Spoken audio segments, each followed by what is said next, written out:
Shalom, shalom, que le Seigneur vous bénisse. Aujourd'hui, nous sommes là avec la voix du Vigile. Nous allons parler de quelques sujets et d'un sujet qui a suscité débat parmi nous, les croyants du message. Il s'agit bien de mariage mixte.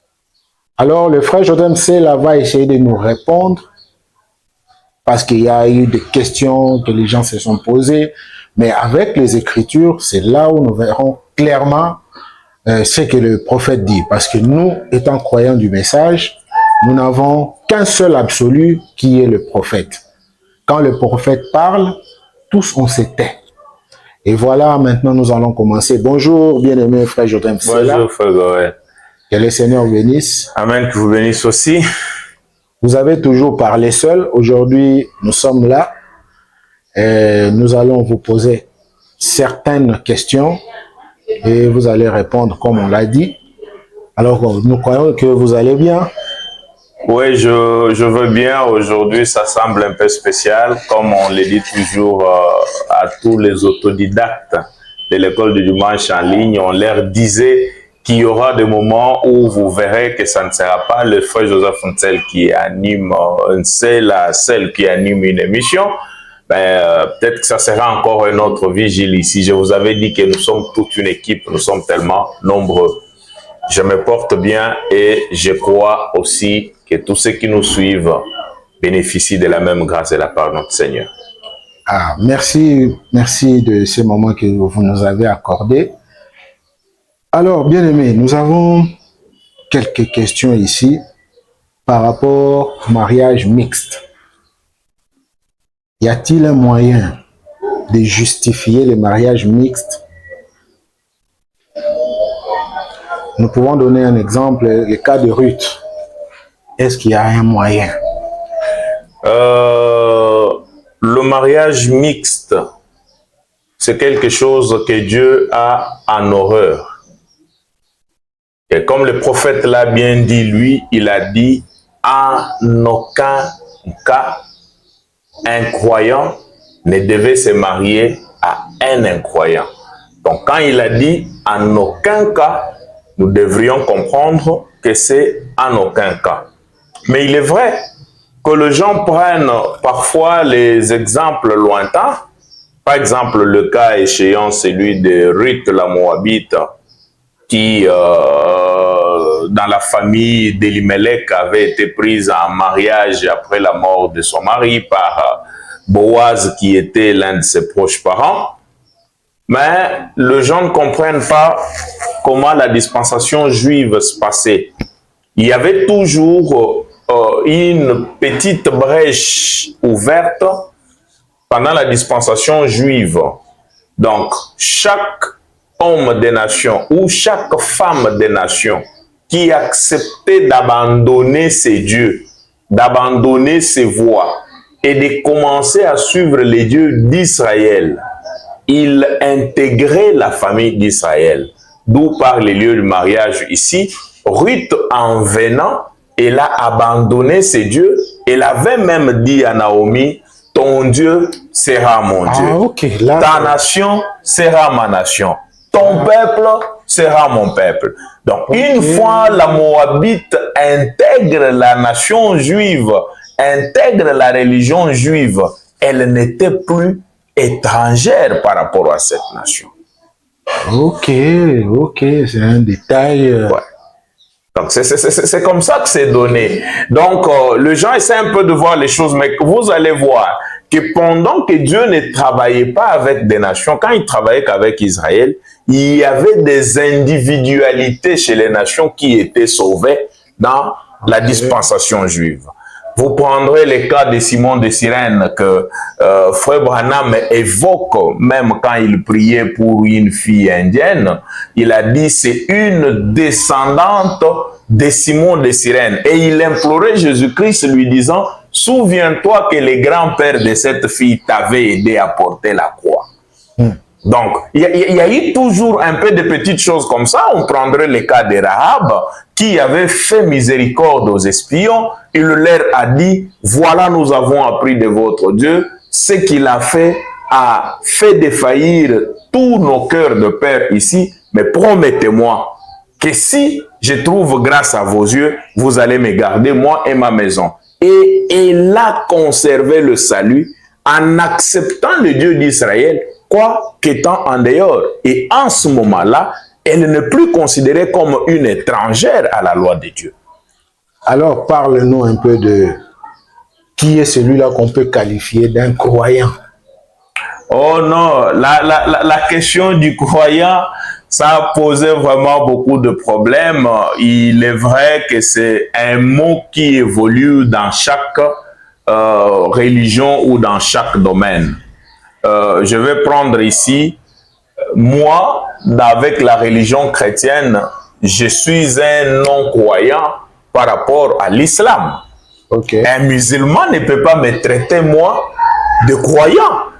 Parce que pour lui, est croyant que c'est lui qui reconnaît Mahomet comme prophète et Allah comme le seul vrai Dieu. Okay. Alors que moi, de mon côté, je ne peux pas dire qu'un musulman, c'est un croyant. Quand je parle de croyant, je parle par rapport à ma foi. Je parle par rapport à ma religion. Et c'est un mot qui évolue. C'est comme ça qu'aujourd'hui, ça posait problème dans le camp du message. Quand on dit que nous devons nous marier avec les croyants, les gens ont dit qui est croyant alors? Quiconque croit à l'œuvre de la croix, c'est un croyant. Certainement, c'est un croyant sous la religion appelée le christianisme.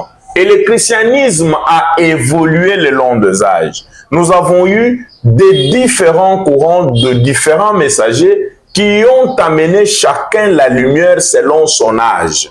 Et selon William Branham, à un moment donné, quand la Pentecôte l'a rejeté, lui-même commençait à dire « la Pentecôte m'a rejeté ». Ah bon? Quand il commençait à dire « j'accuse cette génération, j'accuse toutes ces religions d'avoir crucifié de leur part la parole de cette heure ». Quand il a commencé à prêcher de prédications telles qu'un procès, quand il prêchait « que ferais-je de ce Jésus qu'on appelle Christ ?»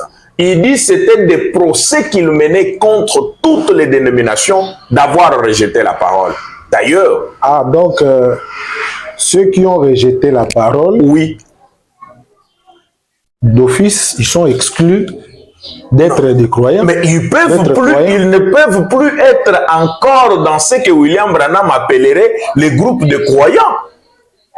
Parce que s'il les accuse, s'il peut intenter un procès contre ces gens-là, prêcher et dire que nous sommes dans un nouveau procès aujourd'hui contre toutes ces dénominations.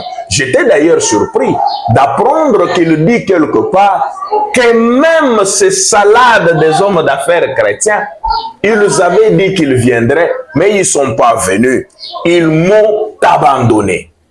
Et en ce moment, il dit, né croyant, ou l'évidence d'un véritable croyant, ce n'est que celui qui croit à la parole révélée dès son jour. Bien-aimés frères et sœurs, vous avez suivi la réponse ou les réponses que le bien-aimé Joseph Mtsela nous a données.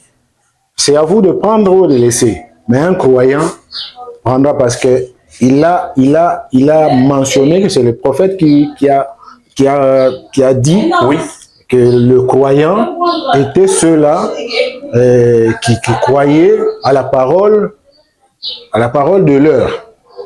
Voilà. Donc, vous êtes là, vous avez suivi la réponse que le bien-aimé a donnée. Bon, frère Joseph, dites-nous, pourquoi est-ce que William Branham avait-il laissé ses propres enfants se marier avec les gens d'autres congrégations? Pourquoi? Merci beaucoup, frère. Là, il n'y a pas eu mariage mixte. Non, il n'y a pas eu mariage mixte. C'est d'ailleurs ça, ce que moi je pense être la cause de toutes ces déclarations qui se font librement. Je pense bien qu'il y a un élément que nous n'avons pas compris. Okay. Frère Branham, c'est le messager du dernier âge de l'Église. Mais Frère Branham, prêchant le message, nous dit toujours qu'à la fin de chaque âge, entre la fin et le début, il y a toujours ce qu'on appelait le temps de chevauchement.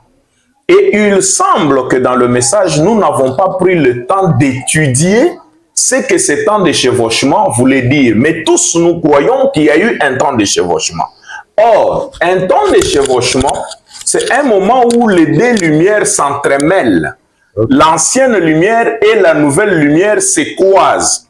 Et ils marchent un peu pendant un temps ensemble. Et après, la nouvelle lumière va continuer alors que l'ancienne lumière est en train de diminuer. Or, Frère Branham dit, ce chevauchement se crée quand le messager qui arrive à la fin de l'âge précédent commence à prêcher son message. Et quand il commence son message, il trouve un autre message qui était déjà vers sa fin. Alors, les gens qui vivent dans cette période d'appeler les chevauchements, ils y vivent et par la lumière passée qui tend vers la fin et par la lumière nouvelle qui vient de commencer. Donc, l'Église a une caractéristique un tout petit peu hybridée. Hybridée par la présence de deux lumières. Donc, et croyant, et la personne qui est dans l'ancienne lumière, pour le cas échéant, c'est lui qui est dans le pentecôtisme. Pendant que Frère Branham commence le message, il est dans l'église. Et celui qui croit au message que William Branham commence à prêcher, il est également dans l'église. L'église de ce temps est formée par ces deux lumières. C'est pourquoi vous avez vu que Frère Branham pouvait laisser les gens comme de George Smith et de la sœur Loïs permettre qu'il y ait mariage parce qu'en réalité, c'était pendant ce temps de chevauchement. C'est pendant ce même moment qu'il pouvait déclarer que tel, c'est un prédicateur baptiste ou pentecôtiste, il est baptisé du Saint-Esprit. Tel, il est ceci, il a été baptisé du Saint-Esprit. Et vous allez vous figurer que Frère Branham, le Branham Tabernacle, n'avait qu'à peu près 300 ou 400 personnes. Mais il dit avoir amené 1 million d'âmes ou plus à Christ. Ces gens venaient dans des réunions. Ils écoutaient le message, ils acceptaient ce que les prophètes disaient et ils rentraient vivre dans leur congrégation. Okay. Et pourtant, c'était des gens qui acceptaient la lumière de l'heure. Mais à un moment donné, quand le temps de chevauchement arrive à sa fin, Frère Branham commence à pleurer. Il commence à dire, la Pentecôte m'a rejeté. Il commence à dire, comme il a dit dans Mariage et Divorce, que la Pentecôte a refusé d'être fécondée par la parole de ces jours-ci et Dieu l'a répudiée. Est-ce qu'on peut avoir une citation qui parle de... Oui, je peux vous trouver comme je viens de le dire là. Si je peux d'abord trouver une citation où Frère Branham commence à accuser le pentecôtisme et les autres. Je vais prendre une écriture dans la prédication, l'accusation. C'est prêché le 7 juillet 1963. Bien aimé, ici, soit on est croyant, soit on n'est pas croyant. Ah oui, d'accord. Je vais lire, je prends le paragraphe 245, j'irai jusqu'à 247. Moi, j'aime faire de longues lectures pour que les gens comprennent le contexte dans lequel le prophète parle. D'accord. Voilà. Vous les presbytériens, vous les méthodistes, vous les baptistes et les luthériens, ces salades des hommes d'affaires du plein évangile qui racontaient qu'ils allaient venir, ils ont rejeté le message. Votre église le fera. Il y aura des individus qui y seront bien sûrs, mais pas l'église. Vous devez sortir de l'église pour le recevoir. Voyez, c'est vrai, des individus, ça d'accord. Paragraphe 246. Mais quand vous pensez que l'église presbytérienne va recevoir le Saint-Esprit et qu'ils vont tous laisser tomber leurs documents, et n'allez jamais penser ça. Vous pensez que vous les méthodistes, vous allez faire ça, vous ne le ferez jamais. Vous pensez que vous, les trinitaires, vous allez finir par accepter le nom de Jésus-Christ et que quelqu'un de vous va se faire baptiser, vous ne le ferez jamais. Vous ne le ferez jamais. Mais des individus sortiront de là. Et eux les feront. C'est vrai. Et c'est ça les signes de sa venue. Mais quant aux églises qui ont vu la vérité et qui l'ont rejetée, quand elles ont tenu conseil, c'est impossible. 247, là où il commence à les accuser. Alors, elles sont coupables de la crucifixion de Jésus-Christ. Et je les accuse, Frère Branham les accuse, par la parole de Dieu. Parce que Dieu, il termine par la phrase, comment pouvez-vous les accuser, Frère Branham? Je les accuse parce que Dieu s'est clairement identifié dans sa parole dans les derniers jours et qu'il s'est fait connaître, démontrant qu'il est encore le même hier, aujourd'hui et éternellement. Ils ont froidement refusé cela.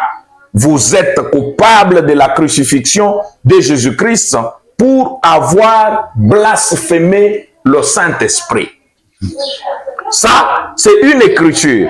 Mais si je vous cherche encore dans le mariage et divorce. Donc, je profite un peu avant que vous nous lisiez sur le mariage et divorce. Ouais.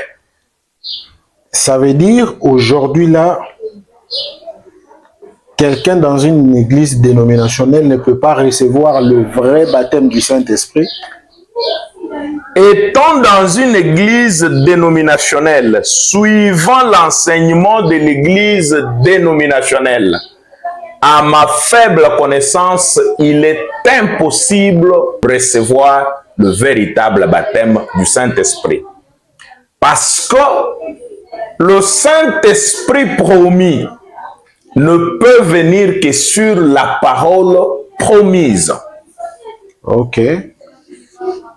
Comment est-ce qu'ils vont recevoir le Saint-Esprit tout en reniant la parole que le Saint-Esprit apporte? Non, c'est impossible. C'est impossible. Mais Frère Branham lui-même admettait que dans des dénominations, comme il vient de le dire, individuellement, les gens peuvent accéder au salut. Les gens peuvent reconnaître la parole et sortir de là pour venir là où la parole est apportée. Mais me dire qu'on a apporté un bon sermon dans une église pentecôtiste et le monsieur a eu le Saint-Esprit avec tous ces méli-mélos qu'il y a là-bas, en tout cas selon la définition du croyant que William Branham a donné, comme celui qui reconnaît ou qui croit à la parole de l'heure. En tout cas, je ne peux pas confirmer que dans la dénomination, quelqu'un peut recevoir le Saint-Esprit. Alors, lisez-nous dans le mariage et divorce. Oui, je disais, je peux trouver quelque chose que William Branham dit dans les mariages et divorces. Voilà, je suis. Mariage et divorce, c'est une prédication prêchée le 21 février 1965, la dernière année du ministère de William Branham sur la terre. Je prends le paragraphe 258. Il dit, et c'est la même chose pour une église qui refuse d'être fécondée dans l'âge où nous vivons maintenant. Pour produire des enfants de cet âge, nous ne sommes pas des luthériens. Là, c'est Frère Branham qui parle. Nous ne sommes pas des wesleyens. Nous ne sommes pas des luthériens. Nous ne sommes pas des wesleyens, je disais. Et nous ne sommes pas des pentecôtistes non plus. Nous devons être les enfants de cet âge-ci. Nous, nous devons être un devoir d'ailleurs. Nous devons être les enfants de cet âge-ci, à la différence d'avec les luthériens, les baptistes, les presbytériens et les pentecôtistes même. Qu'est-ce qu'il dit? Nous devons être les enfants de cet âge-ci par la fécondation de la parole de Dieu pour produire un enfant de cet âge. L'enfant s'émence. Amen. J'espère que vous comprenez, vous qui nous suivez. Elle ne pouvait pas être fécondée. Non, alors, qu'est-ce qu'il a fait? Il l'a répudiée. Dieu l'a répudiée. Il a divorcé d'avec elle, c'est exact. Mais qu'elle ne s'avise jamais de le répudier, c'est lui qui l'a répudié. L'église, la fausse église, parce que vous allez vous souvenir que le prophète dit, quand un messager vient, il parle à la fois à la fausse et à la bonne église. Et cette fausse église qui regroupe toutes les dénominations, a refusé de se faire féconder par le message de l'heure. Et Dieu l'a répudié. C'est ce que William Branham dit. Voilà. Bien aimé, vous avez suivi. Vous avez suivi. Donc, il n'y a pas mariage mixte. Vous êtes croyant, choisissez un croyant. Vous allez vous marier avec qui? Quelqu'un qui est un enfant de l'église pentecôtiste, par exemple.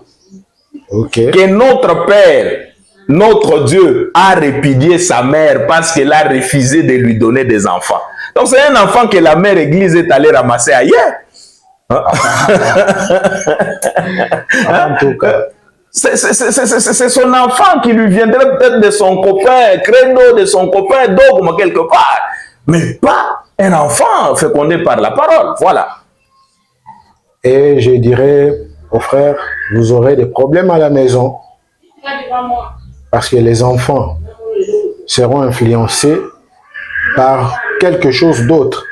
Peut-être vous n'aurez pas tout le temps, si vous êtes un frère, vous n'aurez pas tout le temps de rester avec les enfants. Eh oui. La maman sera là en train de pointer quelque chose d'autre aux enfants. Eh et oui. Les enfants seront, oui. Auront quelque chose d'autre que le message ici que nous avons. Que Dieu bénisse, nous passons à une autre étape de notre émission ici. Et des questions qui seront posées maintenant là, c'est plus le mariage mixte, mais nous allons poser des questions à Frère Joseph. C'est là.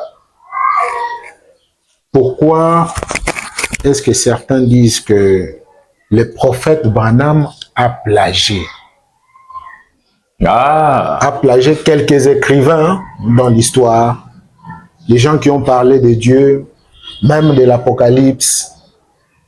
Et ils ont parlé le même langage que le frère Branham. Et pourquoi ils disent que le frère Branham a plagié? Frère Goël, merci pour cette question. Je crois que c'est une question tellement pertinente et une question qui nécessite vraiment toute notre attention. Je crois que c'est une question que beaucoup d'entre ceux qui nous suivent aussi se posent. Certes que vous avez déjà eu à rencontrer ces gens, soit en présentiel, soit en ligne, qui tiennent ce langage. Beaucoup de gens disent que Frère Branham n'est pas le véritable prophète. Il y en a même qui l'ont prêché derrière leur chair pendant beaucoup d'années et après ils ont fait marche arrière 10 ans qu'ils ont découvert que beaucoup de choses que William Branham a dites ne proviendraient pas de lui, qu'il était en train de plagier sur les enseignements d'autres personnes. J'ai d'abord envie de répondre à cette question dans ce sens ici. Je veux dire, beaucoup de prophètes de l'Ancien Testament même, c'était des gens qui aimaient lire les autres. Beaucoup de prophètes. Je vais commencer par celui qui est le mieux connu, parce que lui l'a dit clairement dans son texte, c'est le prophète Daniel. Si nous prenons Daniel chapitre 9, verset 2, permettez-moi de le retrouver, Daniel 9, 2, je trouve ce qu'il a dit, vous allez voir, ou si je ne peux pas le trouver ici, je veux carrément le paraphraser. Daniel chapitre 9, verset 2, laissez-moi vous le trouver. Vous allez voir que Daniel parle qu'il était en train de lire les livres du prophète Jérémie. Daniel, quoique étant un prophète avec ce qu'il avait comme mission, mais il lisait les livres du prophète Jérémie. Daniel 9, je lis le 2 premiers versets. La première année de Darius, fils d'Assyrus, de la race des Mèdes, lequel était devenu roi du royaume des Chaldéens, la première année de son règne, moi, Daniel, je vis par les livres qu'il devait s'écouler 70 ans pour la ruine de Jérusalem, d'après le nombre des années dont l'Éternel avait parlé à Jérémie le prophète. Donc Daniel, dans son temps, étant prophète, il lisait les livres du prophète Jérémie. Vous pouvez retrouver encore la même situation dans le livre, la prophétie faite par le prophète Ésaïe 61. C'est la même prophétie que Jésus, quand il est venu sur la terre, étant que prophète, quand il entre dans les temples, on lui remit les rouleaux et il ouvrit Ésaïe 61 et commença à lire « L'Esprit du Seigneur est sur moi ». C'était un prophète qui lisait un autre prophète. Vous allez dire, Frère Branham, lui, n'a pas lu le prophète, il a aussi lu certains théologiens. Très bien. Si vous prenez dans vos Bibles les livres des Actes, chapitre 17e, Acte 17, on peut lire le verset 26 jusqu'au 28e. Vous allez voir qu'il y a encore quelque chose de presque pareil qui va nous aider à comprendre comment ces choses se passent. Laissez-moi retrouver les livres des Actes, chapitre 17, verset 26 à 28e. Je vais lire ceci. C'est Paul qui parle. Il a fait que tous les hommes sortis d'un seul sang habitassent sur toute la surface de la terre, ayant déterminé la durée de temps et les bornes de leur demeure.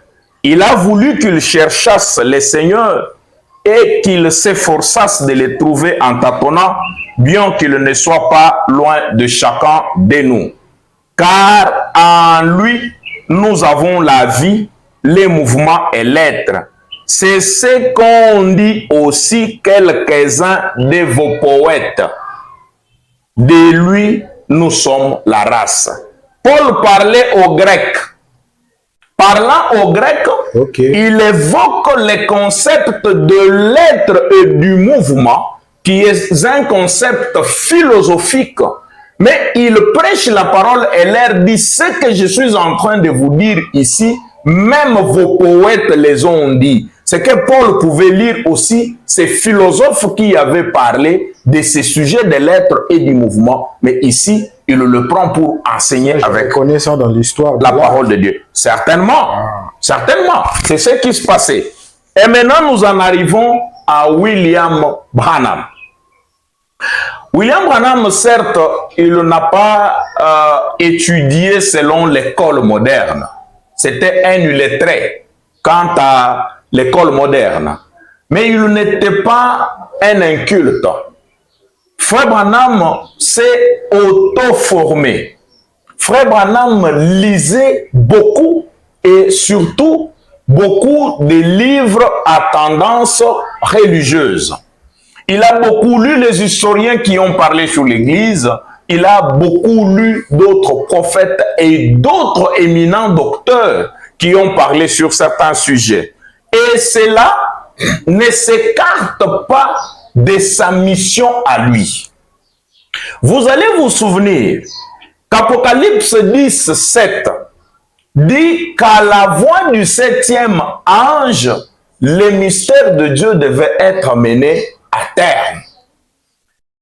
En réalité, juste en suivant cette lecture-là, ça vous dit que ce mystère ne commence pas à la voix du 7e ange.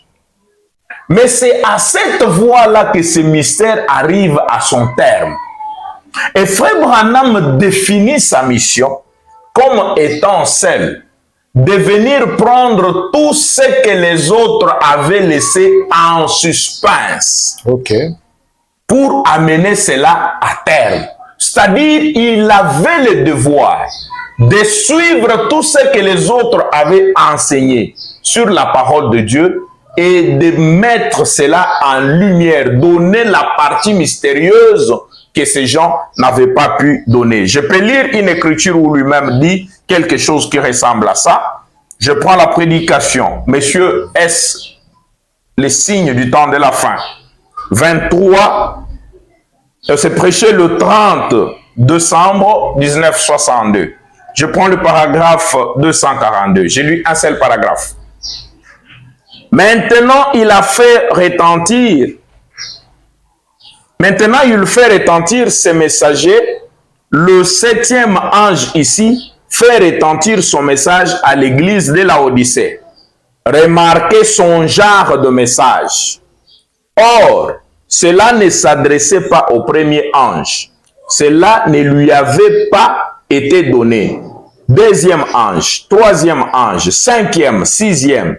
Mais c'est le 7e ange qui avait ce genre de message. Quel était ce message? Qu'est-ce que c'était? Frère Branham pose la question. Remarquez son genre de message. Mener à terme tous les mystères de Dieu qui sont écrits dans les livres. Le 7e ange mène à terme tous les mystères qui sont restés en suspens.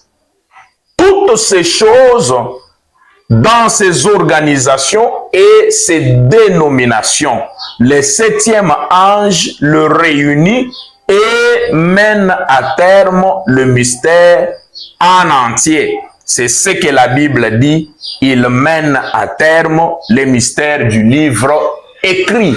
C'est ça son genre de mystère. Alors, j'ai vu quelqu'un qui dit, Frère Branham, il a plagié Dr Larkin.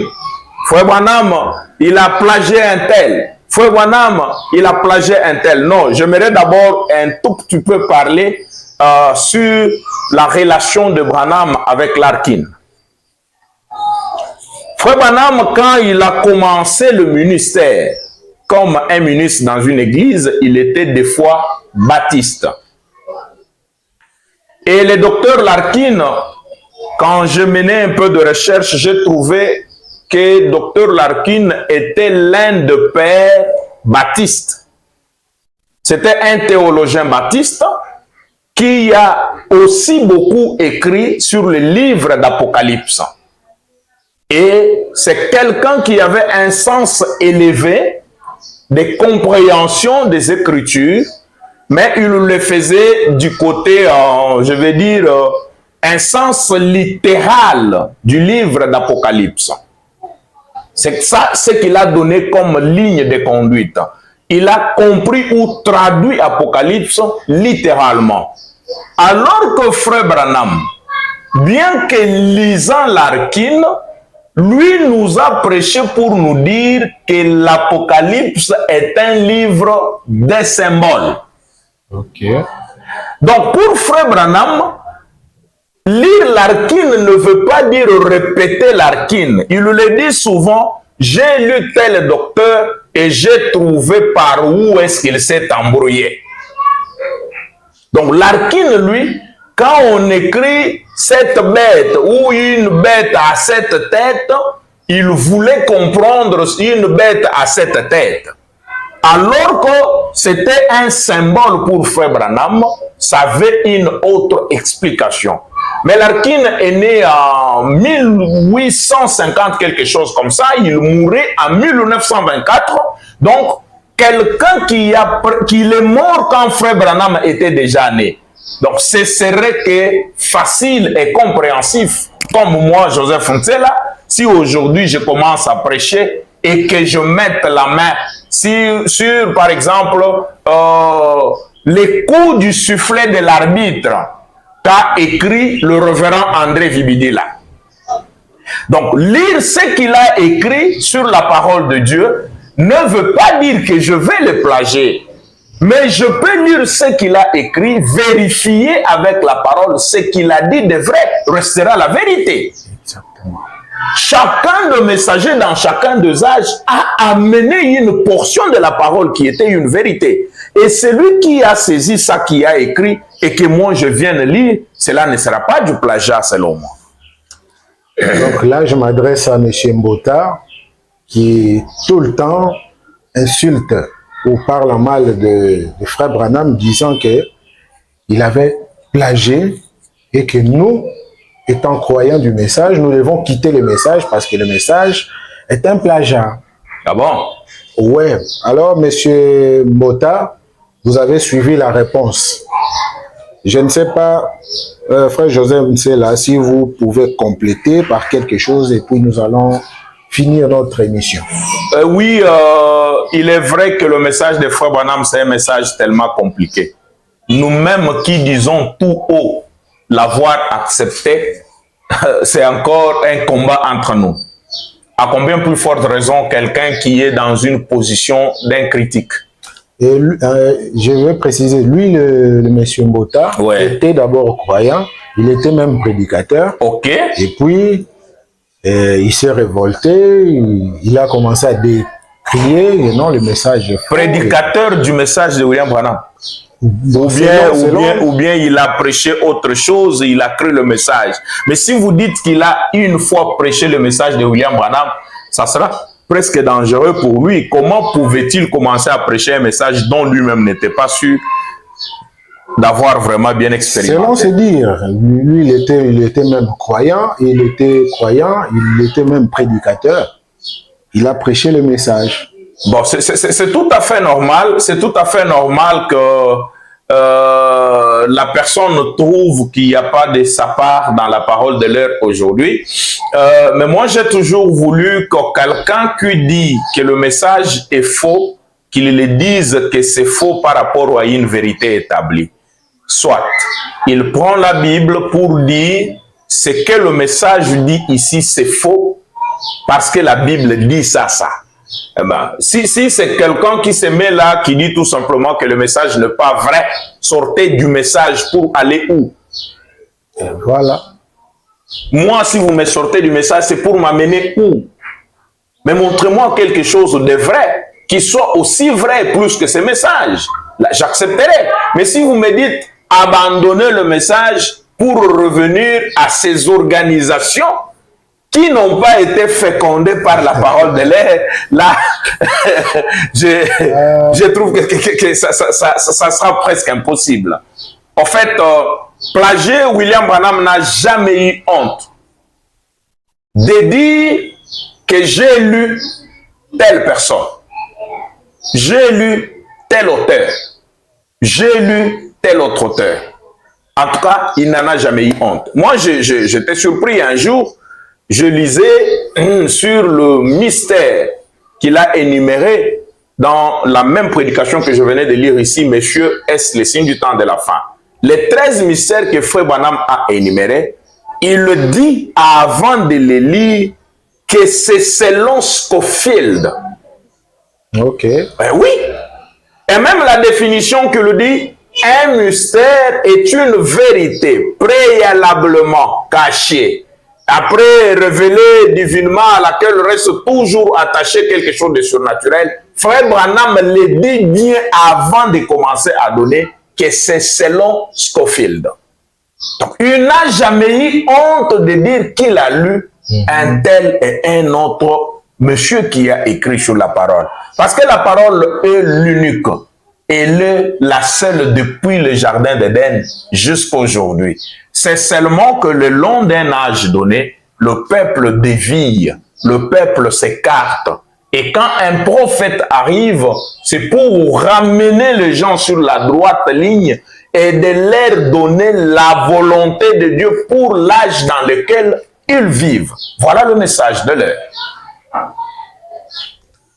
En tout cas, merci bien-aimé frère Jodansé. Là, je crois que chacun a entendu et je crois qu'il y aura d'autres questions que les gens vont se poser et il y aura aussi des gens qui ne vont pas croire.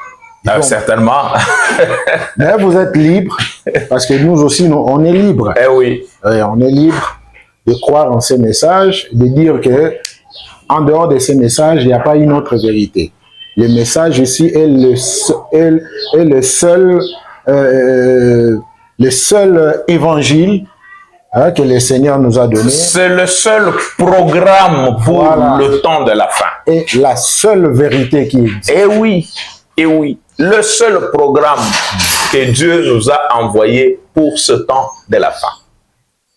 Voilà, que le Seigneur vous bénisse richement. À la prochaine, nous étions sur la voie du vigile. Suivez nos numéros, là où le frère Joseph, c'est la parle, il est seul. En tout cas, vous allez entendre et connaître beaucoup d'autres choses et vous ne serez pas déçus. Que Dieu bénisse. Shalom. Shalom.